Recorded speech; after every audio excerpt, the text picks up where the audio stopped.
പ്രിയമുള്ള അധ്യക്ഷൻ്റെ പ്രിയ സ്നേഹിതൻ റഷീദ് അവർകളെ,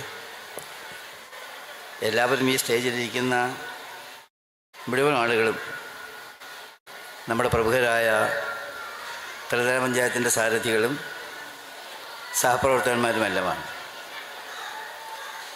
ഈ സ്ഥാപനത്തിൽ വരണമെന്ന് ഈ നേതാക്കൾ പറഞ്ഞപ്പോൾ വളരെ താല്പര്യപൂർവ്വം തന്നെയാണ് ഞാനും എത്തിയത്.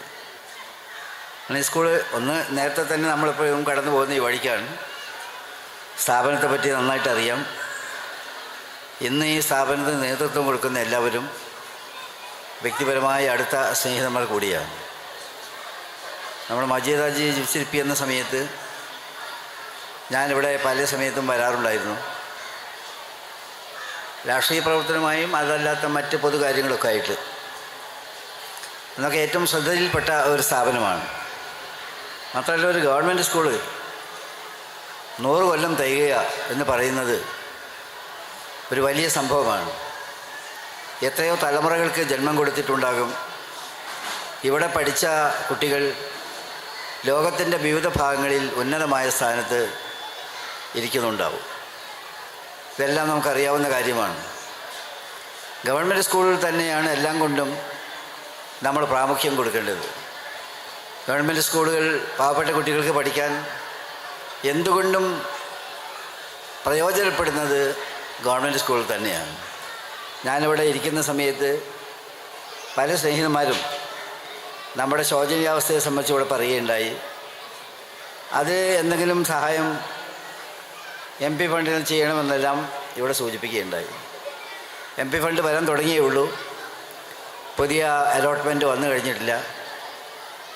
ഞാൻ ഇവിടെ റഷീനൊക്കെ ആയിട്ട് പറയുമായിരുന്നു, നമുക്ക് എന്താ ചെയ്യാൻ പറ്റുക വെച്ചാൽ പരമാവധി നോക്കാം.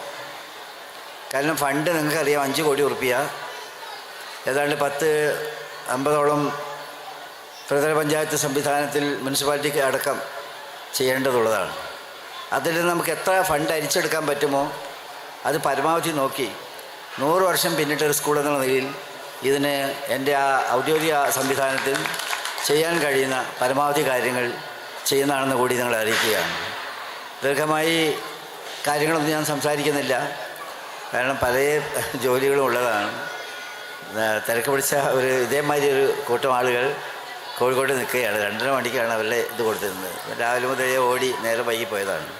ഏതായിരുന്നാലും ശരി, നമുക്ക് ഒരുമിച്ച് ഈ സ്ഥാപനത്തിന് നന്മയ്ക്ക് വേണ്ടി ഒത്തുചേർന്ന് പ്രവർത്തിക്കാം എന്ന് ഇവിടെ പറഞ്ഞുകൊണ്ട് എനിക്കിങ്ങനെ ഇവിടെ വന്ന് സംസാരിക്കാനും ഈ സ്ഥാപനത്തിൻ്റെ കാര്യങ്ങൾ മനസ്സിലാക്കാനും അവസരം നൽകിയതിന് PTA-യോട്, HM-നോട്, മറ്റ് അധ്യാപകന്മാരുടെ കുട്ടികളോട് എല്ലാവരോടും ഉള്ള നന്ദിയും കടപ്പാടും രേഖപ്പെടുത്തിക്കൊണ്ട് ഔപചാരികമായ ഉദ്ഘാടനം നിർവഹിച്ചതായി പ്രഖ്യാപിച്ചുകൊണ്ട് എൻ്റെ വാക്കുകൾ അവസാനിപ്പിക്കുന്നു.